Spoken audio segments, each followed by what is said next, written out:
Ahoj, já jsem Gergon a dneska mám pro vás skutečnou lahůdku, recenzi na tuhle nádhernou knihu od Phantom Printu Světy a umění Blizzard Entertainment.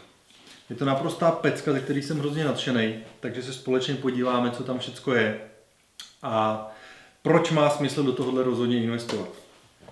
Jako první jsem přemýšlel, pro koho je tato kniha určená. Kdo by si ji koupil. A původně jsem si myslel, že to bude tak pro fanoušky Blizzardu a tím to možná hasne. Ale jakmile jsem ji otevřel, tak jsem zjistil, že ne, že to je jenom velmi malá skupina lidí a tahle kniha, že může být přínosem pro spoustu dalších. Takže samozřejmě fanoušci Blizzardu, kteří mají rádi jejich počítačové hry a chtějí se mrknout trošku hlouběji do světa, který Blizzard vytvořil, tak pro ně to je 100%. Ale kromě nich je to i pro všechny fanoušky všeobecně počítačových her, protože si myslím, že je hrozně zajímavý kouknout se na různé koncepční návrhy a náčrtky a všechny tyhle ty podrobnosti a detaily, jak ty počítačové hry vznikají, jak vznikají různé návrhy. Pokud ty hry potom znáte, tak samozřejmě je super porovnávat nějaké jejich první náčrtky a kresby s tím, jak to reálně v té hře vypadá. Skvělá kniha, skvělý materiál, je to pro všechny, kdo mají rádi malování a kreslení všeobecně. Je úplně jedno, jestli znáte Blizzard nebo jejich počítačové hry, ale pokud vás baví kreslení a malování, tak je to obrovská nálož inspirace, protože já se kreslením zabývám jenom trošku okrajově a přesto, jakmile jsem tuhle knihu prolistoval, tak jsem vytáhl papíry a začal jsem zase zkoušet črtat a něco kreslit a obkreslovat jejich obrázky, zkoumat, jakým způsobem používají světlo a stín. Takže pro všechny výtvarníky a umělce je to obrovská nálož inspirace a návodů. Nejsou tam takový podrobný rozkreslený návody, ale můžete studovat jejich kresby a překreslovat si je a učit se od těch nejlepších na světě, protože lidi, kdo už by mohl být lepší než ilustrátoři od Blizzardu. A kromě toho pro všechny fanoušky veškerých her na hrdiny. Protože musím říct, že jakmile jsem začal tuhle knihu prolistovávat, tak spousta obrázků mě okamžitě inspirovala k vlastním dobrodružstvím. Ať už hrajete dračák, cokoliv jiného, Dungeons and Dragons, nebo jakoukoliv jinou hru, tak si myslím, že tady najdete mnoho inspirace, protože jakmile jsem tam viděl nějakou bestii a za ní nějaký krásný nebo zajímavý prostředí, nebo podzemí, nebo nějaký magický les nebo něco, tak už začaly naskakovat všechny možné zápletky a příběhy, co by se tam mohlo odehrávat, který cizí postavy by moje družina mohla potkávat. Takže jestliže jste PJ nebo jestli hrajete hry na hrdiny, tak tohle je taky věc, která vám dodá spoustu motivace a inspirace. Co se týká zpracování tyhle knihy, tak trošku mě na začátku překvapil papírový obal, který tam je, protože já úplně nejsem fanouškem papírových obalů. Stejně vždycky z těch knih sundávám a dávám je někde stranou, protože se bojím, že je potrhám, zničím a zlikviduju. Ale u tyhle knihy ho oceňuju z jednoho prostého důvodu, protože je skutečně nabitá spoustou obrázků a neustále ji prolistovávám, zkouším překreslovat některé ty obrázky, učit se od nich, trénovat, hledám v tom inspiraci pro vlastní dobrodružství, neustále tím listuju, otáčím, věřím tomu, že v příštích letech ji velmi často budu brát do ruky a nic není nesmrtelný, ten obal za chvíli bude různě ošoupaný, možná místy odřený, zaprášený, někde prostě poškozený, takže pak budu vždycky velice rád, když tu knihu budu vracet zpátky do knihovničky a vrátím na ní ten papírový, krásný, lesklý obal a ta kniha v knihovničce bude pořád vypadat v podstatě jako nová. Takže tady to skutečně oceňuju, protože tohle není kniha, kterou bych si jednou přečet a pak by se mi na ní 10 let prášilo v knihovničce. Je to knížka, kterou mám doma asi 3 týdny a za tu dobu už jsem ji vytáhl 20krát, nejen kvůli tyhle recenzi, ale i kvůli mnoha dalším věcem, abych ji prolistoval a začet se do toho. Takže tady ten obal oceňuju. A co se týká samotného grafického zpracování té knihy, to snad nemohlo být lepší. Mám pocit, že každá jednotlivá stránka je samostatný umělecký dílo, protože až ji budete listovat, tak zjistíte, že tam jsou skutečně nejenom překrásné kresby, ale pomalu každý obsah, každá stránka i vnitřní strana desek už jsou, nevím, jak moc to bude nebo nebude vidět, ale už jsou prostě pokrytý veškerýma obrázkama, který ilustrátoři od Blizzardu vytvářeli, takže na každé stránce najdete něco zajímavého, do čeho se prostě podíváte, do čeho se začtete, co si budete prohlížet. Takže grafický zpracování naprosto fantastický, úžasný a překrásný. Tady není jediná věc, kterou bych tomu mohl vytknout. Přemýšlel jsem, jakým způsobem budou popsané obrázky v té knize. Ještě než jsem ji viděl, říkal jsem si, jestli potřebuju jenom nějaký souhrn obrázků, který si můžu najít na internetu, který si prostě můžu prolistovat i jinde, tak jestli je potřebuji mít svázaný v jedné velké tlusté knize. Přemýšlel jsem, jestli u toho vždycky bude nějaký krátký odstaveček, kde by nějaký cizí člověk prostě napsal, tenhle obrázek vzniknul, protože si chtěli nakreslit diabla nebo nějaký klášter nebo chrám. To taky vidím, ale musím říct, že tady to vytvořili naprosto fantasticky. Naprosto geniální nápad, protože ty obrázky komentují sami ilustrátoři, ale ne, že by každý komentoval svůj obrázek, ale komentují si je navzájem. Což je naprosto úžasný, protože tam přidávají různé vtípky, různé historky, různé prostě věci ze zákulisí. Takže jeden z nich nakreslil obrázek a zbylí 2-3 ilustrátoři si ho prostě prohlížejí a komentují ho, vzpomínají, kdy ho viděli poprvé, co to tenkrát znamenalo. Je tam spousta obrázků, které se třeba nikdy nedostali do realizace, návrhy různých postav, které se potom ve hře neobjevějí. Takže tady třeba taky komentuju nebo vysvětluju, proč k tomu nedošlo. A je to super. Je to zábavný čtení, nejsou to jenom strohý holý fakta. Ty lidi, co to popisují, jsou skutečně vtipný. Velmi mě ty ilustrátoři zaujali, protože nikdy jsem u her neřešil, nebo ani u knížek, kdo je ten komentátor, ale tady se nejčastěji objevují jména Chris Metzen, Sam Didier a Nick Carpenter. Takže jakmile jsem byl zhruba ve třetině tyhle knížky, tak mi tyhle chlápci přišli tak zajímaví, že jsem sednul k internetu a vyhledal jsem si je, co to je zač. Kouknul jsem se dokonce na úžasný video, který někde najdete, nějaká historie Blizzardu a tam tyhle lidi mluvějí o tom, jak se poprvé dostali do Blizzardu, jak vlastně začínali, na kterých hrách začínali, na kterých se podíleli. Takže už jenom ty samotné komentáře v této knize mě inspirovaly k tomu, že jsem si o těch lidech chtěl zjistit něco mnohem víc a víc je poznat, což je super. Takže skvělý řešení si myslím pro takovouhle v podstatě knihu obrázků, aby to komentovali ilustrátoři a těch vtipů je tam spousta. Je to opravdu humorně napsaný a zábavný.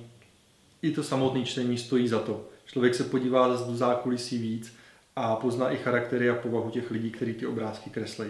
To je paráda. Co se mi na té knize hrozně líbí, takže tam nedali jenom výsledný díla. Že to není skutečně kniha, kterou byste prolistovali, viděli jste tam samý nádherný obrázky.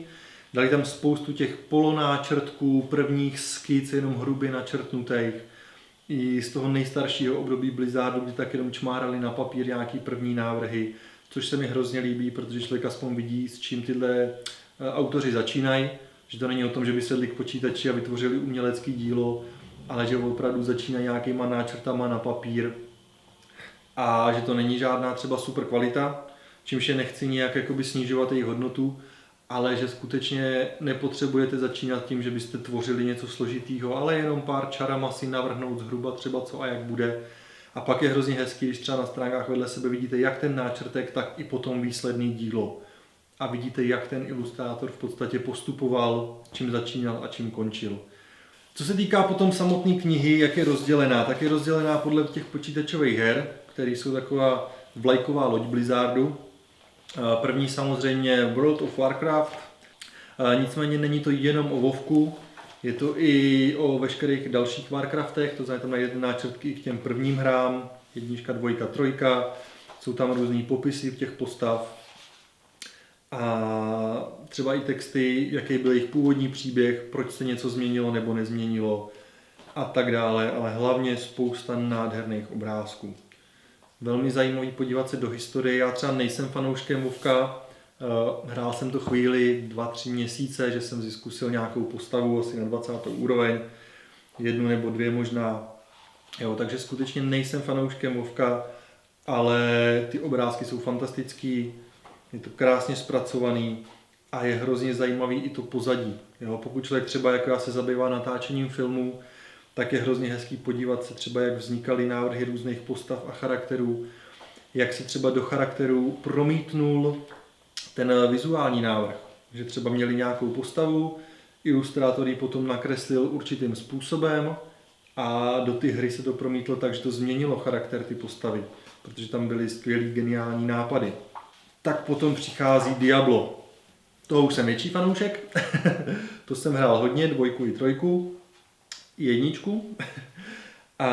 Takže Diablo je další v podstatě na řadě v této knize. Opět zabývají se hlavně Diablem 3, takže většina obrázků tady je k 3, ale samozřejmě tady opět najdete i náčrtky a první skici prostě ke 2 a rozepsání, rozkreslení různých postav i lokací, jak třeba vypadaly původní návrhy krajiny, takže můžete zase porovnat s tím, jak to potom vypadalo ve výsledku. Hrozně se mi líbí, že tady člověk si všimne těch detailů. Jo, když hrajete tu počítačovou hru, tak tam ta postavička na tom monitoru je třeba takhle velká, pobíháte, bojujete, zabijíte to a tady najednou vidíte ten obrázek rozkreslený podrobně na celou velkou stránku a vy si můžete všimnout detailů na kostýmu, co má na nohách, že má u pasu nějaký trofeje zavěšený, že má na zádech něco připevněný a vidíte prostě celou tu postavu a celý příběh zatím.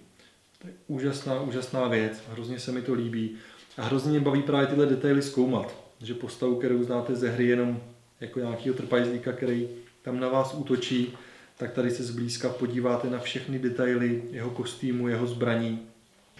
3. v pořadí StarCraft. Toho nejsem už vůbec fanoušek, ne že bych měl něco proti, ale hrál jsem to asi před 15 lety chvilku, jsem si to párkrát vyzkoušel. Není to žánr, který by mě zajímal, takže nejsem fanoušek ani hry, ani tohohle žánru nějakého vesmírného, ale přesto ty obrázky jsem naprosto bez dechu, prolistovávám je, zkoumám, neznám třeba tady vůbec ty postavy, neznám jejich příběh, ale hrozně mě fascinuje to grafické zpracování. Takže i z tohohle jsem nadšený a rád si to prolistuju. Tady zase se většinou zabývají 2, která je momentálně venku, ale najdete tady právě i návrhy 1. A opět ilustrátoři komentují, jak třeba došlo ke vzniku některých bestií a postav a charakterů, což je taky hrozně zajímavý. A když se blížíme ke konci, tak ne, že by to bylo jenom o těchto 3 hrách, ale líbí se mi, že tady hrábli Blizzardi do historie, do svojí historie a je tady kapitola nazvaná Padlé hry, což jsou počítačové hry, které začaly, ale nikdy je nedokončily. Takže je zajímavé tady koukat na nějaký první koncepční návrhy toho, co vlastně nikdy nevzniklo, co jsme nikdy nemohli vidět ani hrát jako počítačovou hru. A nicméně třeba tady kolikrát naprosto otevřeně přiznávají, že třeba tady měli nějaký koncepční návrh a když ta hra padla, tak některé ty nápady a návrhy z toho převzali a jsou použitý právě v Diablu nebo ve Warcraftu, což je taky hrozně zajímavý pro lidi, kteří tyhle hry znají, tak zjistit, který návrhy třeba původně byly pro úplně jinou počítačovou hru. Například tady komentář Chrise Metzena.